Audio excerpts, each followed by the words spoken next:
Welcome to the Neuro-Performance Podcast with your host, Andy Murphy. Join us as we delve into the advanced high-performance tactics he uses with his elite clientele across the globe. Let's unlock a whole new world of business potential together.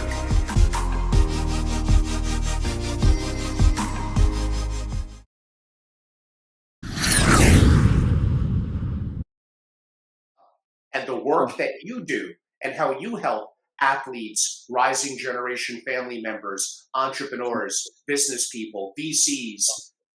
Talk a little bit about kind of wrapping up our conversation and what you do and how people can learn more. Absolutely. Thank you so much. I've loved, by the way, I've loved today. This has been really fun. What I do is I condition on an athlete's point of view, but let's talk about, it could be F1, but let's talk about VC companies, hedge funds, let's talk about the finance world, but also let's talk about family offices, because that's why we're here. What I do is something called personal optimization. Personal optimization is split into two different categories. It's split into peak performance, and it's split into personal advisory. Okay? So peak performance is where we look at with business, get the business ROI.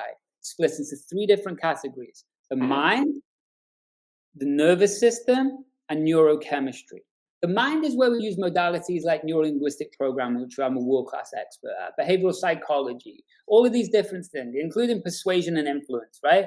Tech, or the nervous system, is where we introduce tech. This is neurofeedback, photobiomodulation, heart coherence, these things. And then we look at neurochemistry, where we can introduce nootropics, we bring in doctors, we look at the supplementation, the blood work, we can do all of that stuff. So that's for peak performance. The other side of it is what I call personal advisory. And you touched on that with the EQ side, right? This is where we're creating fulfillment and optimization at home and in business, right? Because I really believe with this ecosystem, whether it's founders, managers, teams, or families, right? We all need a safe space to drop their identity, right? So they can speak about personal matters. So you can open up and unlock blue ocean thinking. So you can discuss stresses, emotions, changes in perspective, right? We can unload depression or personal issues or tactics, or even with families, we can have a safe space to be truthful about succession, fears, and self-sabotage. So when we look at personal optimization, I split it into those two different areas, and that really covers anybody in any world who is a true high performer.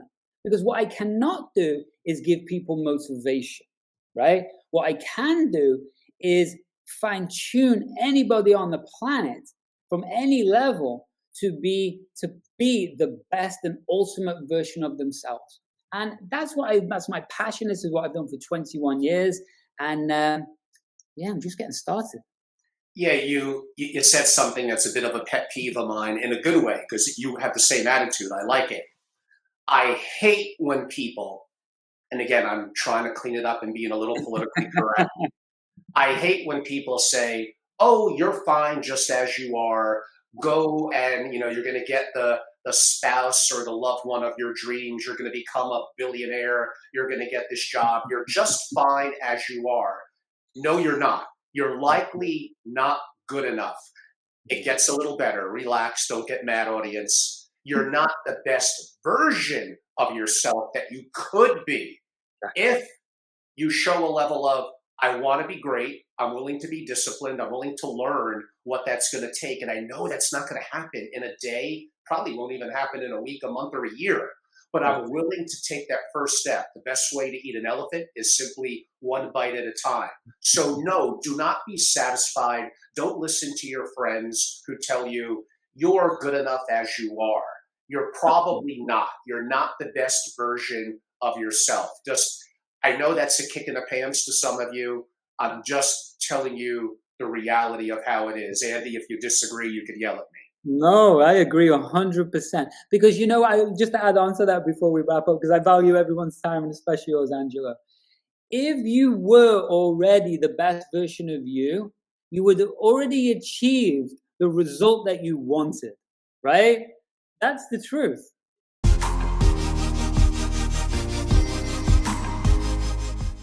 Welcome, everyone.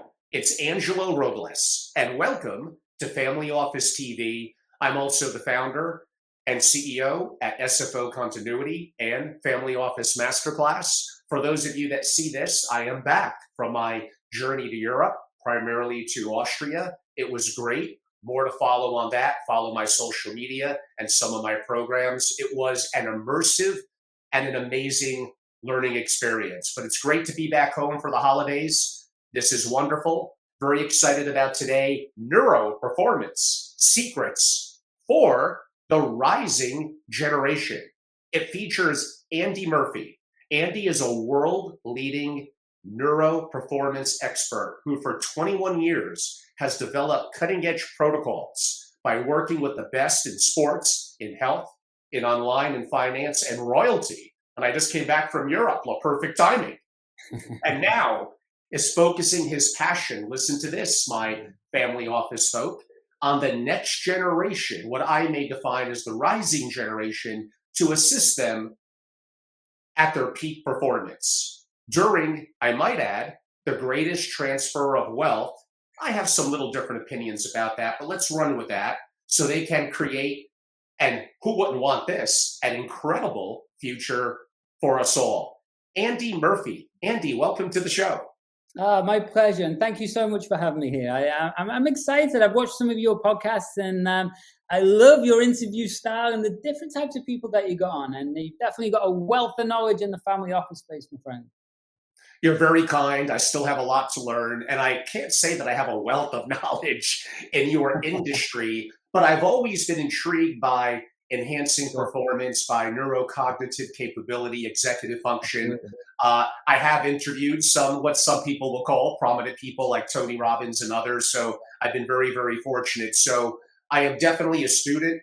I love to learn. I'm naturally curious. And sometimes I do push certain boundaries. And I think this is an intriguing subject, which absolutely is impactful to families and to family offices. So given the setup of the rising generation of the greatest transfer of wealth over the coming years to decades, you're correct. This is an intriguing time. Yes. Given that it's neurocognitive, to me, this takes me back to some of the work that I have done on executive function. And maybe from your perspective, neurocognitive executive function, what does that mean to you and why should we care? I love your question already, my friend. I love it. Do you know what? It comes from so much experience looking at so many different types of industries and looking in thousands of people's high performance brains. The reason is we need to be one thing, and that is in control of our mind, our emotions, our peak state, or the version of us. And that leads to our behaviors. And most people these days are the big word is everyone's in a state of anxiety, right? The world is anxiety.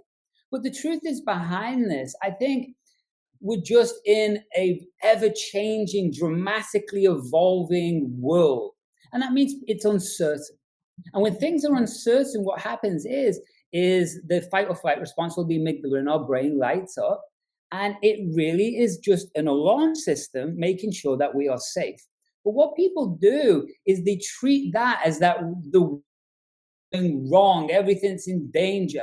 And so they allow anxiety to really start leading their decision making. And that causes conflict.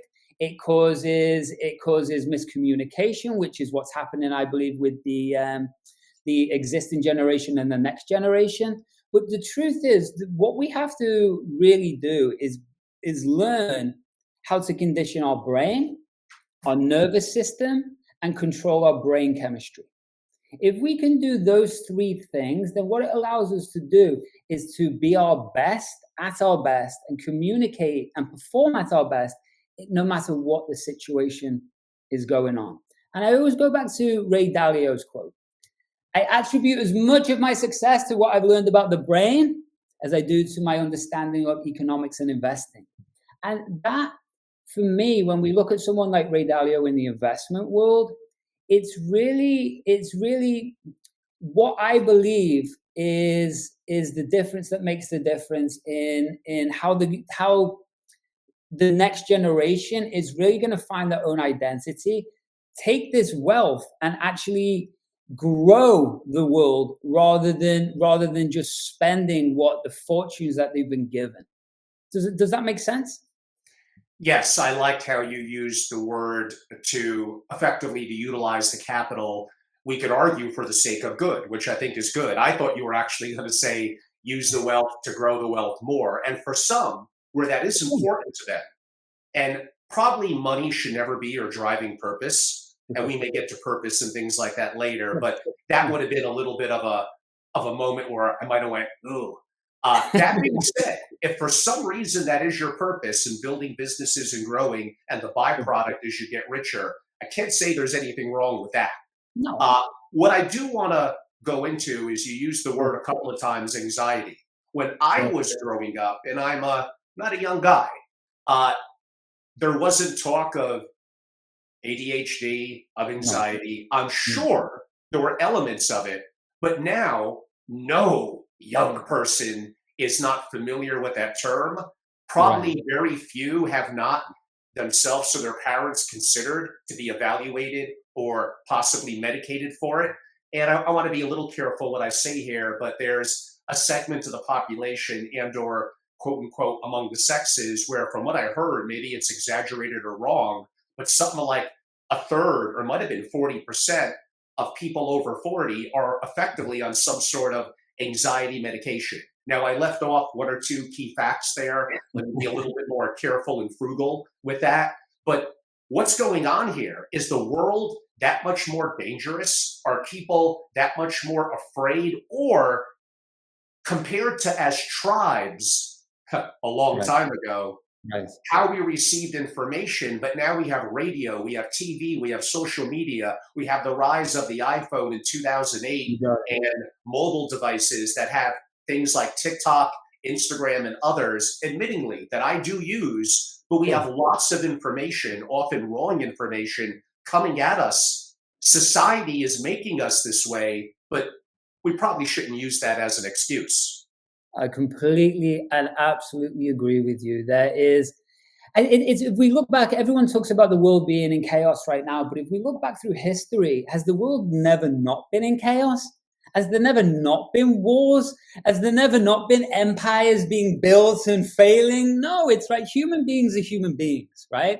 It's just that I believe personally that the pharmaceutical industry got behind a lot of this work, and they put labels on things and to make sales, right? But the truth is there is definitely a lot of stress in the world. Let's use that word. And people are really learning how to handle that stress. But the stress has always been there, right? Nothing's really changed. It's just that we have probably more awareness or tools than we've ever had.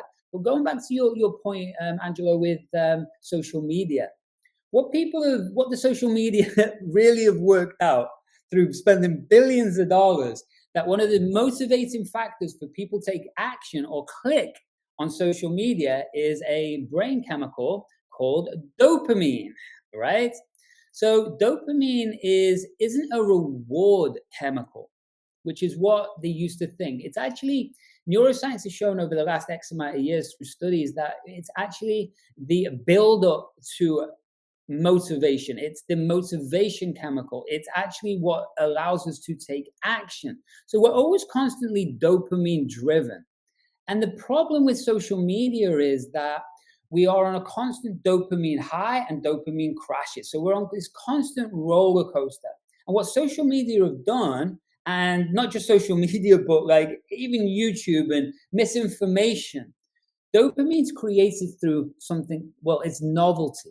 It's new. This novelty could be a negative or it could be a positive. It could be a self-sabotage pattern, or it could be an abundance frame. So we could grow our businesses with it, or we can use it to self-destruct.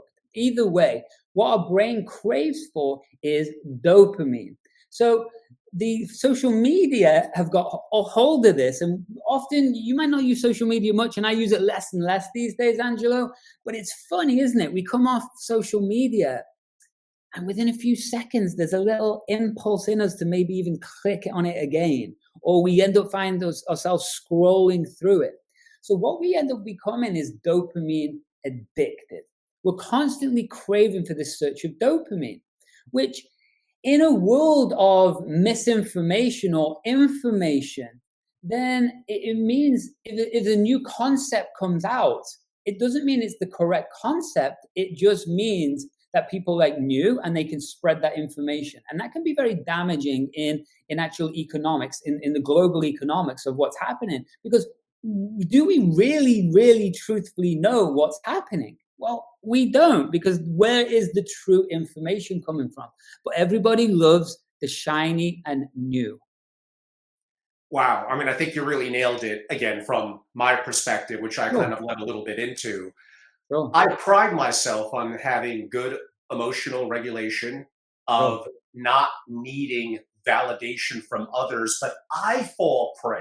The rare times I may go on TikTok and the more common times I go on Instagram, probably the two most common platforms for relatively the younger audiences, especially TikTok, if you're under 21. And there is a validation from likes to your story, to your post, comments that are positive. I guess it's just how our brain is wired.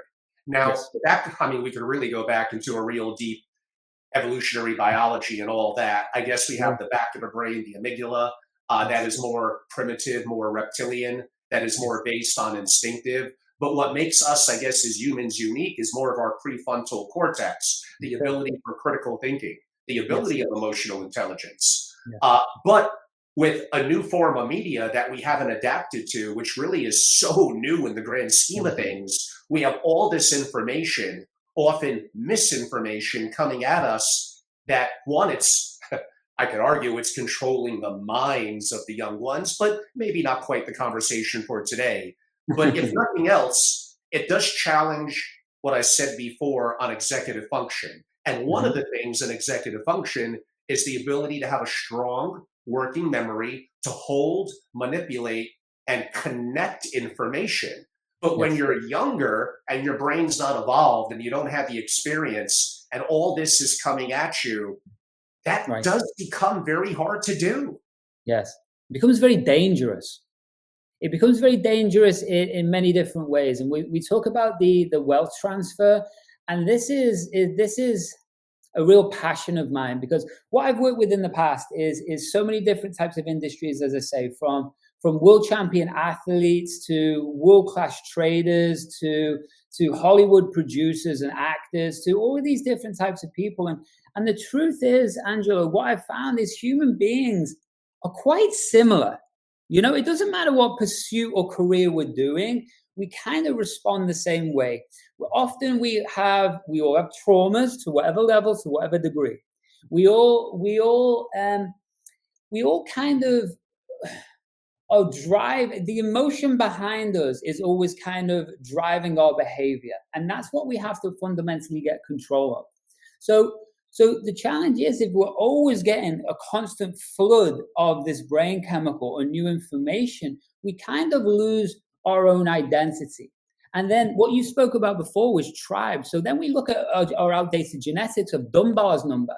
Dunbar's number being roughly about 150 people that's actually changed now in later studies. But the original study was 150 people that we actually know the names and faces of before we start to become overloaded, which is outside of tribe, right? And when we have millions of people or hundreds of thousands, or we're scrolling through, we kind of go away from knowing ourselves. And unfortunately, what happens is people try to be like somebody else because, like you spoke about before, we're always looking for external validation, or not everybody, but that happens when we have traumas or insecurity. We're constantly striving for external validation to make ourselves feel good or valued about ourselves. But the danger with that is people are losing who they truly are. And I think back in the day with business, it was much more difficult to actually start businesses. It was much more difficult to actually find the knowledge of what business was. And so I think with the next generation, there's so much more opportunity online to create these different businesses. Not all of them are good businesses. So like you spoke about before, they could be squandering money. They could be wasting it on other things. But there's so much more opportunity to get this external validation, which takes us people away from the truth of understanding who they are. And what I talk about with this conflict, and I really believe it's a miscommunication between the existing founders and the next gen, is that it's such a cultural vast difference in that world and the new world, if you want to call it. And the old school world is done incredibly well, obviously, right? And it's to do with, it was always externally driven to create greatness. Well, the new generation, whether it's through, again, whether it's misinformed or whether it's the right way, they become internally focused to create greatness. But both generations, they want the same thing. They want to be the best they can be. And whatever medium they do to get there. The challenge becomes, if we're being constantly flooded with dopamine from all of these different areas, it takes a lot more work to discover who you really are. And that can be self-destructive. Interesting. So you used the word also emotions. I was going to bring that up. Yes. I guess emotions are a part of the human experience, and they probably serve a biological purpose. I do understand that. And I'm not saying it's always perfect to be so stoic. Although I do think there are advantages to calming your mind, to regulating your feelings, and helping. Again, what makes us different than Neanderthals, than animals, is our prefrontal cortex and our ability for critical thinking, for reasoning. But emotions should not be so quickly to be honored. Could I make the point that we form biases, we form convictions that we hold on to because you want to assume that we're right? Yes. Conviction coupled with emotions, that could be a very deadly and very dangerous combo. Maybe not literally, although perhaps it could be, but in terms of, there are points in our life when our ability to make critical decisions and hopefully make the right decision is very, very important. And that may need to be adapted. I understand nothing stays the same forever. Like a good poker player, you adapt to the changing conditions around you and the changing hand that you're dealt. You do not control everything. But to let your emotions get hold of you, and to let convictions that are no longer accurate or true from how the world works to how many things work. Like, how do we learn how to better self-regulate, to not get stuck in biases that are going to be negative for us, and to not let our emotions control us? I love it. These are great questions. And you bring up such valid things. And you're right. You shouldn't ever be reacting off emotion. You know, that's like a professional athlete going into a game or a match and then running off their emotion. They're going to be not in their peak state. And that's where I'm going to next. So what happens is, if we understand that there are, how to look at this? Okay, we have different versions of ourselves. So the version of us, or the state, so the working state, say the business version of you or the sales version of you, is very different to the family version or the relaxing version or the traveling version, right? They're all different neurological networks that are built up and conditioned. And what I mean by conditioning is that we understand through neuroplasticity that the brain is very malleable. But the brain is also, the deeper it works very much like a muscle. Let's go there. So it works very much like a muscle. So if I am building this version of me all day, like I'm dominantly focused on business, for example, the stresses and strains that I bring from business start creating messy wiring into the rest of our life if we don't know how to change states. So inside each state or each hat or each role that we put on, we have different perspectives around the world, different language we speak to ourselves and other people, different values, different expectations, different beliefs, right? And the only thing we should know about beliefs is that, well, they're not real.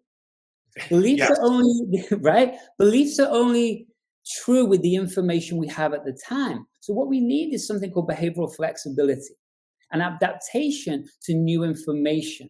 So what I call, where we talked about emotion, in each side of these states or the version of you, the dominant emotion is what I call the driver. That driver changes the state or version of us, okay? So if we are sad, okay, that is a sad version of us or a sad state.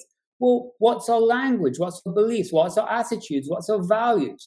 What do we make decisions from if the world is sad? Do you think we're going to make the highest level decisions about culture or about a family or about business or about anything? No. So the dominant emotion inside of that is sad. So what if we are happy, right? Just using these basic emotions, but happy, right? We start to perceive the world very differently. And when we understand that we take in over 2 million bits of information through our 5 senses every single second, it's too much for our conscious mind to handle. So it has to go through a filter system in our brain. So it goes through, it bounces off the programs that are automatically there in our unconscious mind or subconscious mind or our body mind, all right, or our habits and behaviors. And then what we perceive in the outside is literally, listen to this stat, and I'm sure you know this, Angelo, but we actually only perceive 134,000 bits of information from over that 2 million. So what does that mean? Does that mean the rest of the world's disappeared? No, it means it exists. It's just our perception around it. And then what happens is our brain, there's a part of our brain called mirror neurons. And mirror neurons replicate whatever we are around the most. And so and this is going back to social media and how people are inputting and creating identities.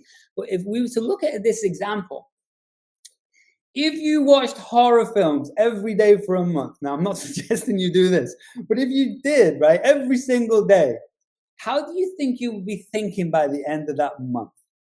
Well, you'd be thinking quite strange, right? If you watched everything about a high performer, or using Ray Dalio as the example we used before, if you watched every interview he's done over a course of the month, how would you be thinking more about trading or investing at the end of that month? Right? You'd be thinking very differently. The brain adapts to whatever we are dominantly inputting. This is through it could be imagery in our own head, the thoughts, it could be books, it could be audios, it could be social media, it could be TV. But whatever imagery is going in, it starts to build patterns. What our brain wants to do to serve neural energy, what it wants to do is it wants to delete, distort, or generalize all this information to make habits, easy patterns, so it can live life, so it can conserve this energy.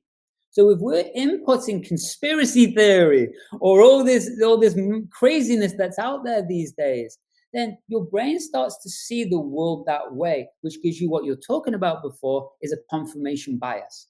Then you start to see the world a very different way to a reality, or you start to perceive yourself a certain way and not the truth. Where I really believe the old school business people and existing founders, they really didn't have this external factor the same way. So what they would do is business is the ultimate self-reflecting tool. It's the biggest growth tool that we can have, right? Because it puts you under so much intense pressure. It expands you past boundary after boundary after boundary. And we test ourselves. So how the brain and the nervous system works is what I talk about conditioning. We hit level after level of growth. It's like a muscle. The muscle gets bigger, thicker, and stronger as we put ourselves under more and more pressure. But the challenge is, with today's world, there's often a way that the younger generation don't want to handle that pain and pressure. So they look for escape mechanisms. They look for ways, fight, flight, or freeze response, right? Well, they flight. So they'll look for shiny object syndrome, or they'll look for shiny objects and then develop a syndrome. But then they'll look for ways to escape this growth. I'm ranting on there, Angelo, but hopefully that made sense. Yeah, you said a couple of things I want to follow up on. Potentially the importance of good habits and routines that probably need to be adapted as, again, new information comes in, new information on our body, our brain, on what's around us. So just because I had a routine 12 and a half years ago doesn't mean it's necessarily the best routine for me now. It may also have become too easy for me. And could I make the argument that some level of stress, like you said, if I'm lifting weights and I want to be a 1977 Arnold Schwarzenegger, I need to challenge. I just came back from Austria, so I'm thinking of Arnold. I need to challenge my muscles with a routine that is going to be very stressing. It's going to, and that's how I grow. Now, I'm not saying the brain is perfectly aligned per se with muscles like that, but to some degree, probably, we need new inputs of information that is going to be the right inputs, and some of what we learned in the past may not be applicable moving forward. In other words, do we need to challenge and stress ourselves? Not to the point where we're not sleeping and we're worried every second of the day, although that may be a bit of a different subject, but we can't just coast by. Like we need to do things that are somewhat stressful. Going out there in the world, meeting new people, building companies, working and committing to an employer. This is not always fun, but we have to do it. Therefore, how do we overcome, I may go back to that word anxiety. How do we overcome and how do we challenge ourselves to set goals, to adapt our habits and routines, to constantly work on getting better, not staying static or the same? I love it. I love it. And this goes back to your people talk about purpose and all the rest of it, and that's fine. I talk about missions. What mission are you going on, right? And this could be a 5-year mission. It could be a 12-month mission. It could be a 3-month. It could be a day. But what are we doing? Because mission engages the correct emotion. And we want to actually win in this mission. But what we need, what you're talking about there is something which I teach called personal optimization. I really believe that the inner world creates the outer world. And especially when I look at high performance athletes, it really is defined. And we can talk about the visualization aspect, and people talk about visualization, but they don't really understand what that means. The language of the brain is the visual component, right? So it's visuals, it could be a movie, it could be a picture, it's self-talk, it could be the camera angles inside of that movie. Do you know, Angelo, that there's 64 components that actually structure a memory? And when we start to understand that, and we understand that we've got billions of experiences and billions of memories, and the more we repeat them, the more the neuroplasticity kicks in and starts to form those again into habits. So it becomes very easy, very quickly to get stuck in a certainty or a comfort zone. So I have a rule for myself. If I'm still doing exactly the same thing as I was last week, I'm not growing, right? Yes. You wouldn't expect a professional athlete to not be constantly in training camp advancing their skill set, right? So why do people think this in business? I don't know, because business is constantly adapting and changing. And even if we talked about like becoming the best version of us as a human being, we want to be constantly adapting and changing. Because otherwise what happens is the brain, and this is for like health and longevity, if we are not constantly growing internally, then what happens to the brain? It's like a muscle on the outside. It gets atrophy. It's called pruning in the brain. So what happens is the brain literally starts to shut down. And if we are not motivated to take action, then we are not constantly creating dopamine, and dopamine receptors will start to shut down. So what does that mean? Well, Parkinson's, things like that happen. And what happens is people work so hard in the business world. People work so hard. And what is the point if we're constantly redlining ourselves? If we're like a car redlining, we get burnout. And when we get burnout, unfortunately, the brain and the nervous system, it's never quite the same. It's like we get a wound, and that wound has a scar, and that scar is sensitive. So what happens is if we're not taking care of ourselves along the journey, it's like a high performance vehicle, right?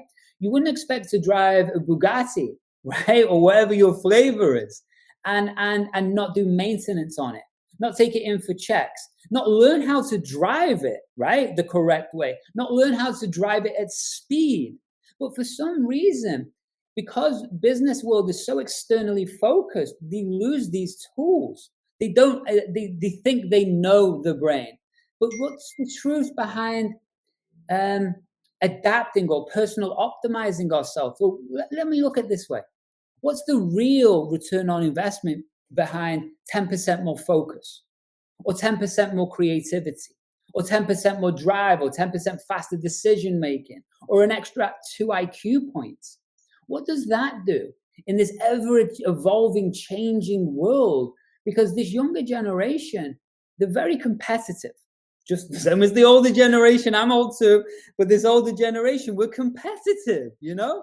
So if we're not staying ahead, then what happens is this younger generation are going to catch up and overtake. And that's what you'll find. So when I've worked with like people like billionaires all the way down to whoever, the people that succeed are the people that aren't really necessarily focused on money. What they're focused on is the mission. That's what I was going back to. It's building that business. It's building what they love. It's growing something. And when that happens, well, they're fulfilled. And if you look at the blue zones are the areas of the world where have the longest life of people. What they're doing is they're socially interacting. They're enjoying themselves in life. And my whole point is when I work with executives and people, it's like you can push. And I've been through like all of this before in my own life when I was younger, pushing too hard. And that's why I'm so passionate about it. But when people push and push and push and push and push and push and push, it's like you're redlining your Bugatti, and that's it. It's going to burn out. So back to your point and your question, why must we constantly evolve and grow and get better? Well, there's biological consequences if we do not, right? There's biological consequences. And even inside your organization, I call it an ecosystem. Whether it's the ecosystem of, it could be, look at it this way. You've got the founder, and the founder does what? Well, the founder leads the vision. The managers dictate the vision. The team move the vision. And the family, well, they get the ripple effect from the vision, right? And do you know that did you know this, Angelo, or anybody listening? The stress hormone is contagious. It's contagious through your sweat glands, right? Cortisol. So your hormones, mirror neurons in your brain, the unconscious behaviors. So if you are a founder or running big teams, or even the leader of a family, if you're constantly stressed out, which you could call anxiety, old school, we call it stress, right? Whatever you want to call it. But that actually has a ripple effect through the whole ecosystem. So what it means is performance does too. Happiness does too. The same beliefs, values, language, attitude, vision, culture, that has a ripple effect. So if we want to perform our business to perform its best, or family to perform at its best, then we have to take personal responsibility for what we are thinking, feeling, and acting inside of us, because that can create success, or it can create devastation. And that's where my passion comes from, Angelo. Wow, that was a masterful answer. Thank you. Going back to what I said earlier about executive function, I guess related to that is an aspect of it that has gained prominence over the last 2 decades, what we define as emotional intelligence, which I guess to me involves mastering feelings around better dealing with stress and life's ups and downs, as well as focusing on what matters and making sound decisions, which comes back to some of the questions that I led into asking and some of your responses. Now, let me live up a little bit to the title, Neuro-Performance Secrets for the Rising Generation. We laid a framework and the challenges they face and how it's going to be on them to overcome. And by the way, my generation, much older, I want you to be successful because one, it's selfish. It's going to be to the betterment of me. Two, I have a son that fits into the Generation Z, and I care about the world. And I care about, forget the future for me, the future for my bloodline, my child, and what comes after that. So for me, I want to do everything I could to mentor, to share, to also learn. Of course, there's much I can still learn. Always. Even from Generation Z, although sometimes it's a little frustrating, but there are certain things I can learn there. So living up to that title, what, now that they have the framework, what are some things they could actively do to, even if it's get 1 or 2% better, how do they know to identify stress? Sometimes it could be an advantage, fight or flight. It could motivate and push. And, you know, maybe one thing that I'll lead with, the amount of time that the young ones often spend, back to what we said earlier on social media, primarily the 2 platforms that I noted, maybe Snapchat will be a third, it's shocking. And I can't believe that there's a lot of good that's coming from that. Our brains are not that evolved over just the last 15 years versus relative to how we've been living for a long, long, long time. How could the young ones just be more disciplined? Maybe, you know what, don't spend 4 hours on the phone looking through social media and scrolls all the day, which is probably misinformation and probably going to manipulate your mind and make you kind of part of the system anyway. We could get into that maybe if we don't want to get into it a little bit later. I'd love to. And you bring up such powerful questions, and whether it's a parent listening to this or whether it's say next gen or whoever listening to this, because you've got such a big audience and a wide audience, it's what happens is dopamine goes in, as I was saying before, goes in spikes and it goes in troughs, right? It goes in highs and it goes in lows. And that's the big chemical that I want people to take away. What dopamine actually does for it is the motivation chemical. So the first thing that you've got to understand is what most people do, unfortunately, and I remember back in the past I did this, but it's what do most people do? How fast do they get on social media in the morning? Do you know what I mean? Sometimes literally as soon as they wake up. Sometimes as soon as they wake up, right? So what happens when they wake up? Their nervous system, understand this, what's happening inside of them, first of all. And this is what people need to understand. We're interrupting patterns here. How you interrupt the pattern is you look at what thought or what feeling is happening right now. That's the best way to do it. So we're activating what you use very, very prominently is the prefrontal cortex, the decision-making, right? So this is your self-talk, to put it in layman's terms, right? So we can, in performance, we can actually use self-talk to navigate our focus. And this is also a way to interrupt patterns in the moment, right? So what thoughts am I feeling right now? Most people don't even take that time to check in that because, again, we're externally focused. So people wake up in the morning, and when we understand what I was talking about before with the brain, the limbic system and the filter system in the brain, we can only handle so many things. Actually, the filter, consciously, we can only handle about 3 to 5 things at once, right? And ultimately, one thing at one time, but 3 to 5 things at once before we become overloaded. So what happens is people wake up in the morning, they're not taking a conscious awareness of themselves. So instantly they feel overwhelmed because their brain is looping on all the things they got to accomplish that day. Each one of those things is unknown because that's life. Welcome to life. It's unknown, right? So what happens is is they try to take control. So the nervous system in that moment is in sympathetic. Sympathetic means we are amped up, right? Parasympathetic means we are in rest and digest, but also calm, right? Their brain wave, if we want to go into brain waves, the brain wave is in something called high beta. So that's anxiousness, right? So, and we don't know what you've been dreaming about. And we also don't know what you've been putting in your head before you slept, which was also building patterns. And so who knows what you were watching, probably social media before you went to bed. So you have all these crazy thoughts in your head, you go to sleep. Well, guess what? Your nervous system's being jacked up. So as soon as you wake up, you're already in an amygdala response, a fight or flight response, right? So people then, instead of taking this internal focus, they go external, social media. So what we must do then is understanding the brain works like a muscle or like a muscle. And so that's where we must develop these simple routines or patterns. Let's take charge of how we're thinking, feeling, and acting right there in the moment, okay? So first of all, we can do very simple stuff. Let's give you one example, right? Because everyone talks about breath work and all of these things, and that sounds a bit woo-woo. I was going to get to that.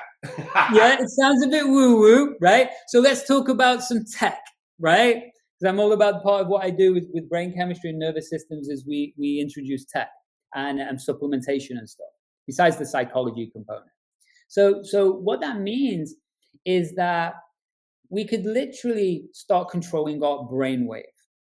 So if you used there's many different apps. I use very specific apps, but it's if we use something called binaural beats, for example, we're not using neurofeedback machines, but binaural beats, very, very simple. They're everywhere, right? You just got to make sure that actually the brainwave frequencies and not just like a noise, right?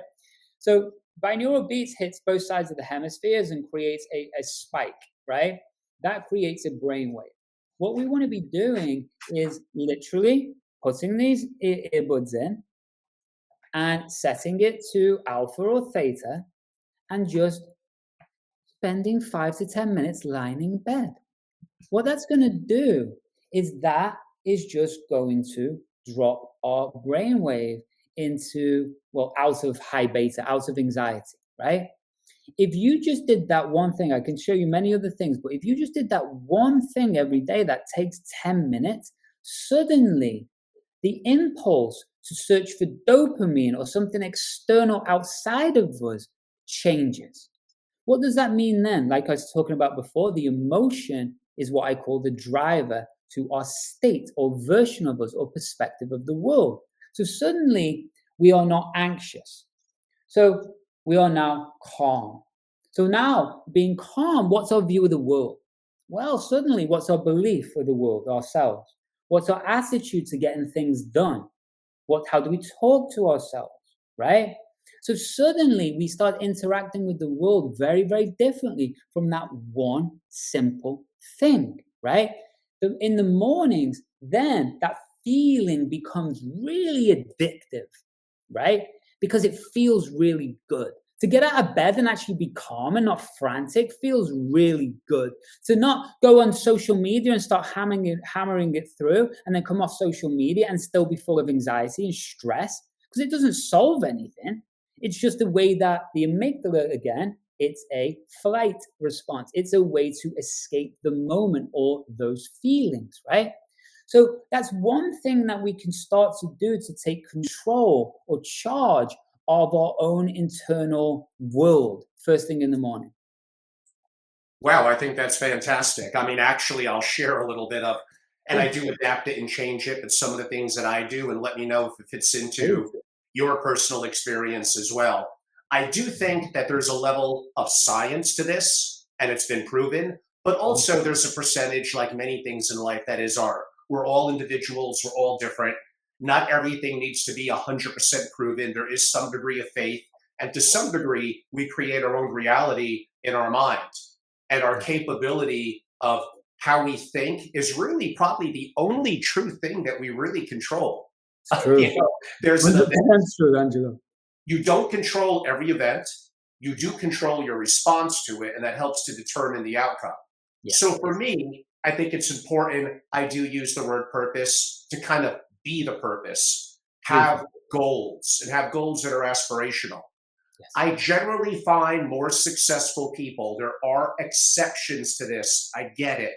Generally, more successful people, in my experience, tend to get up very early. Yes. It's just me. I'm not saying I'm natural at it, I'm not. Trust me. They tend to do a little bit of, maybe it's Wim Hof breathing, maybe it's meditation, maybe it's TM, maybe it's a level of gratitude. So there's various ways of doing that.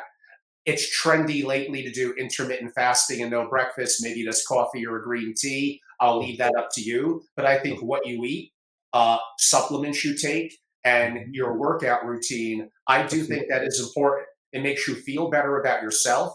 It's kind of a little bit, honestly, hard to be stressed when you're focused on your goals and you're committed to your body, your working out, your health, the gift that you have of life that I think is important.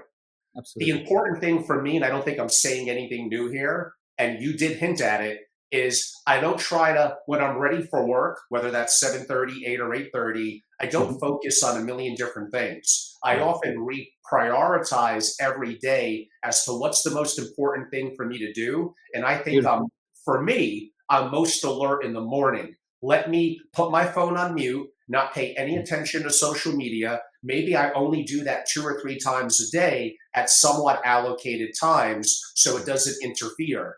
But for me, now I'm hitting noontime and I feel good. I got up early. I had a focus of gratitude. I focused on my big problem that I put my main energy into. I didn't get distracted. And I feel like I have a little bit of a sense of, I got a lot of things done. I made my bed. I made it so beautifully. Like little things like that begin to become habits, and habits become routines. And then that leads to behaviors, and that leads to the actions that we should take. Now, again, I started the interview. I do work with family office families and executives primarily on some of these things. I believe practically every family office executive could be great. They could be incredible. They could be the LeBron James, the name a great, you would call it football, I would call it soccer. Like Messi. Now, in reality, to be Messi in soccer, you need innate talent that is fostered at a young age. But the world of the family office and business is actually not quite that competitive. You actually could go from mediocrity to greatness. And I think you could actually do it moderately quickly if you put in the dedication. Now, imagine if you're young, if you have the opportunity to be a sponge, to learn, to have great mentors around you, to develop good habits, to not get addicted to alcohol and drugs and crap like that is not going to do anything for you, to develop healthy habits, to be disciplined. Like, you're going to want to go out and have fun, and sometimes you have to, I get it. But maybe in your 20s, and maybe I could talk from the experience as a male, because that's what I am, you have to make sacrifices. You can't go out all the time. Look what Gary Vee said. He sacrificed his 20s, barely having fun and going out, too extreme. I'll agree with that. But he formed his competency that allowed him to grow into himself and become very, very financially successful. Absolutely. I went on a little bit of a rant there. I'm sorry. No, it's great. It's great, Angelo.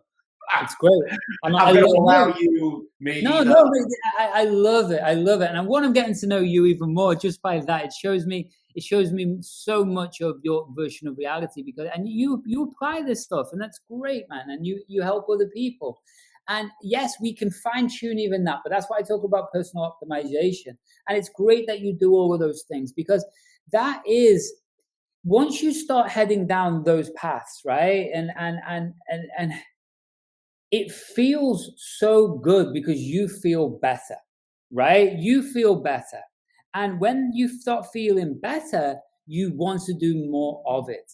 And it's like, what I always talk about, I always use sports analogy because I've grown up doing martial arts, right? So I was a competitive fighter all my life and things like that. And back in the day when I take I take an amateur athlete, an amateur fighter, for example, take them to win, then I take them to be a professional, then I take them to being a world champion, right? Well, that is a steep learning curve. It's a steep growth curve, and it requires, like everything, discipline, right? So to wake up in the morning and do, like you say, the routines, morning routines are very important, and also work to home routines and also evening routines, because we're completing the loop in the brain. And whatever we're trying to do in the mornings, it's very easy not to do it. Yeah, the people who are the outliers, it's kind of good to model, right? It's like you talk about the Gary V's, who are the extreme outliers. Talk about the Messis, who are the extreme outliers. But it's also, if we understand that we might not become the outlier, but if we head towards being them, then we're going to adopt habits and behaviors very, very similar to them. And that's only going to benefit us, right? But again, it's very easy. The world, society is a business. And the business is very designed to take your money. And the money is also your time, effort, and energy. It's designed to take your focus, right? But yet the people who live the happiest lives, the most fulfilled lives, the most content lives, are the people that take all of that energy back from society and from the external, and they bring it internal. And so when you say in the mornings, you narrow your focus down to that one thing. You wake up and you do, like we're talking about, the breath work and all of these things. It's like we're tapping in to our actual human genetics, right? And that's what we've done for hundreds of thousands, millions of years, or depends what your belief is. But and when we tap into those primal parts of ourselves, it's like we can use the body right, okay? That also gets rid of stress hormones by actually exercising. And then the modern bit of our brain, which we've spoke about many times, is the prefrontal cortex, that we're still really working out how to use these things. But if we can understand that, if we can develop these basic routines, then what happens is, and the emotion drives us, so we best be in control of what emotion is driving our behaviors and habits so we can communicate. Then what happens is, with the next gen, well, that is very much easier to understand their parents or the original founder's version of reality, because you're not reacting to your own emotion or believing that your own belief system is the only belief system in the world, because it's not, right? The people who created those multi-billion-dollar businesses, well, they knew a thing or two, right? That's how they got there. So their version of reality is very valid. We can learn from that just as much as they can learn from the new generation. And what if we can understand that both of those worlds or those belief bubbles are very, very valid, then what we can do is synergize what beliefs are in similar, or at least we can understand different perspectives, and then we can actually create a new version or model of business and reality, where both cultures or both worlds are seeing the same future, right? And when we can do that, that's how we harmonize, or what we call homeostasis inside the body. But we can create homeostasis inside of a family. We can create homeostasis inside of a business. We can do all these things. Again, that's what I do for executives. That's what I do for families. That's what I do for traders. That's what I do for hedge funds. That's what I do for VC companies. And I make people the best version of themselves, so they can live the life that they choose to live, whatever that is. I love it. I mean, when I hear you talk, it almost sounds like which is a compliment, the great show Billions, the Windy Road psychologist that makes the great $1 billion investor even better. If you just get a little better every year, those increments really, really add up. I guarantee you there's not a big difference sometimes between someone you see who's incredibly successful at a given craft and you. It may be similar IQ, similar height and looks, whatever it may be. Like, don't play the victim. I hate when the younger people do that. Here's a saying, I'm going to have to clean it up a little bit for YouTube, and I'm going to probably mess it up a little bit. But basically, weak people think the world is against them. Strong people, and I know those are both careful terms to use, strong people don't care if it is. They still move forward. I agree there are probably elements and forces against you, whatever it might be. Maybe you're short, maybe you think it's this, it's that, the wrong parents, but you can't change that. You can be the best version of yourself. Do not play the victim.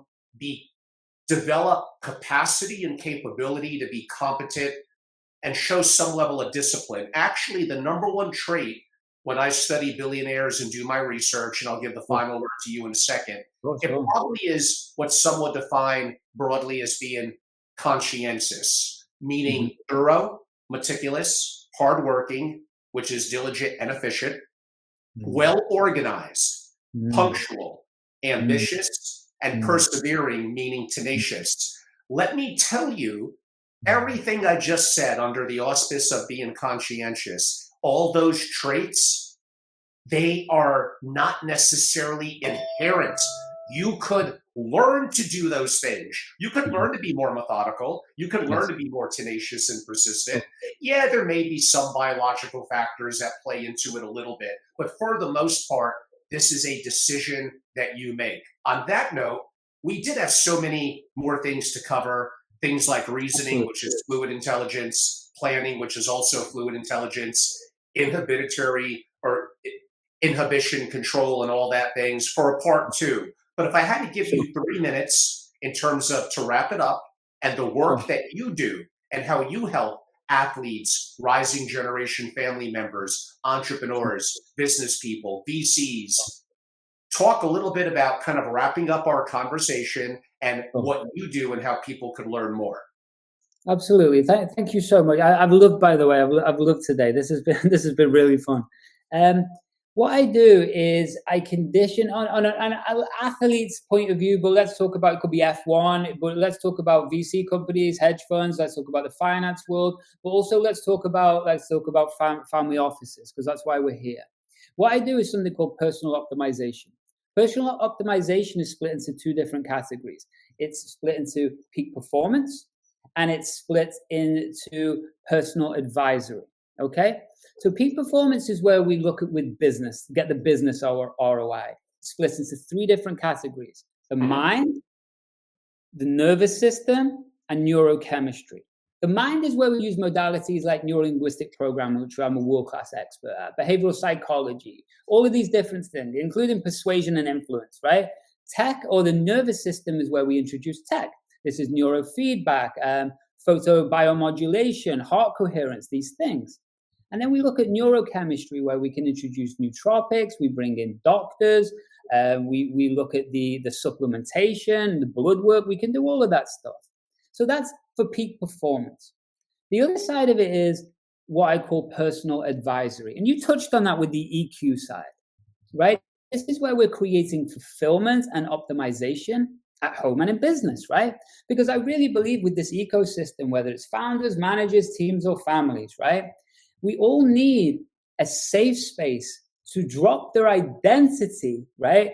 So they can speak about personal matters. So you can open up and unlock blue ocean thinking. So you can discuss stresses, emotions, changes in perspective, right? We can unload depression or personal issues or tactics, or even with families, we can have a safe space to be truthful about succession, fears, and self-sabotage.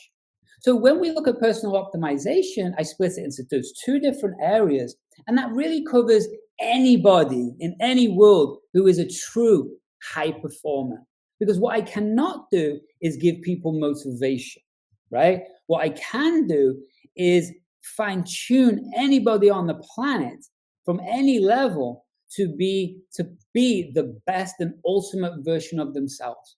And that's my passion. This is what I've done for 21 years. And I'm just getting started.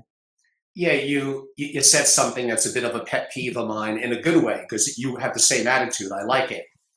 I hate when people, and again, I'm trying to clean it up and being a little politically correct.